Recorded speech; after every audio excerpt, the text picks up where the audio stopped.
Angelo Jericho Rosales, happy birthday to you, happy birthday to you, happy birthday, happy birthday, happy birthday to you. Alrighty. Let's blow your candle. Ano ang iyong birthday wish, Angelo? Birthday wish, sana hindi ako magbago. Sana hindi magbago yung mga tao sa akin. Sana hindi magbago yung mga nag-aalaga sa akin, yung mga tumitingin sa akin. Sana they'll always be here to give me a cake. Habang pinag-uusapan natin yung pagbabago, paano nabago ang buhay ni Jericho Rosales sa nakaraang 2 taon ng pangako sa'yo? Ang laki nang nabago sa akin. Gaano kalaki at paano? Nung simula pa lang yun, I've been a part of Filipinos, home, yung buhay nila, lahat ng nila. Everyday tinitignan kami, minsan akala nila yun na kami, minsan nawawala na yung totoong personality namin, minsan talaga nag-crave kami na... Ano nga ba ang pagkakaiba ni Angelo sa ni Jericho? At ano nga ba ang pagkakapareho? Ang pagkakapareho, unahin ko pagkakapareho. Si Angelo, si Jericho, mapagmahal yan. Si Angelo, si Jericho, medyo may pagka-extreme, okay? Pero every role naman I play talaga, merong onti sa akin. Okay. May konting hinuhugot sa totoong Jericho. Meron. Ano yung pagkakaiba? Ang pagkakaiba nila, hindi ako masyado naguhuramentado.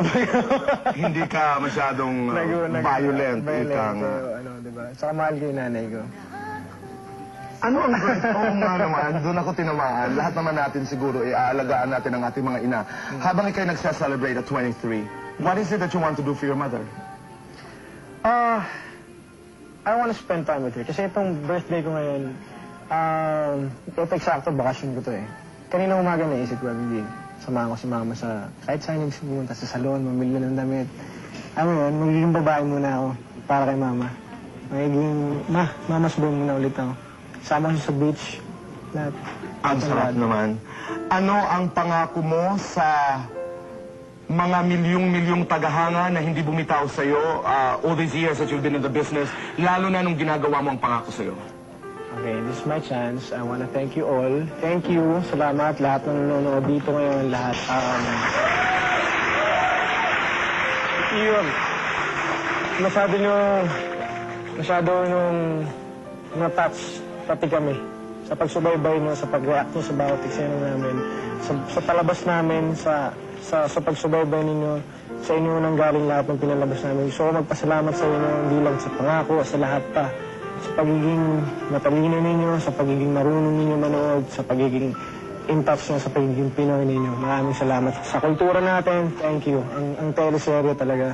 Okay. Ano naman ang pangako mo kay Christine Hermosa?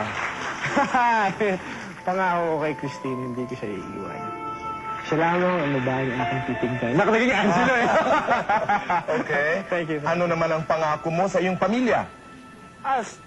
Kung ano ako ngayon, yun pa rin ako. Hindi ako mababago. Promise.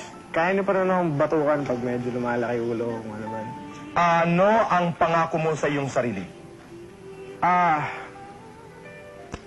Hindi ko bibitawan itong pagmamahal ko sa sarili ko, sa mga tao nag-aabang sa akin, sumusubaybay, at pangako ko lang magiging totoo sa sarili ko. So what's next, Angelo? What's next? Hindi na echo eh. Ano ang susunod? Yan ang tanong na nasa isipan ng napakaraming tao. Saan pupunta si Jericho Rosales after pangako sa'yo, what's next? Siguro break muna ako ngayon. Parang kalas muna ako kay Angelo. Para you can spend time more with your mother. Siguro may mga pasasalamatan ka na lang. Leader Music, Talking Text, Illustration Bags, thank you very much. Eye to Eye, Push My Shades, and Walker Sally. Thank you. At marami kang kasabay sa birthday niya si Coco Ilag, hindi ba? Happy birthday to you. Happy birthday, Eko. Maraming salamat at mabuhay ka. Thank you. Mga kaibigan, huwag po kayong alis dahil magbabalik pa po ang The Bus!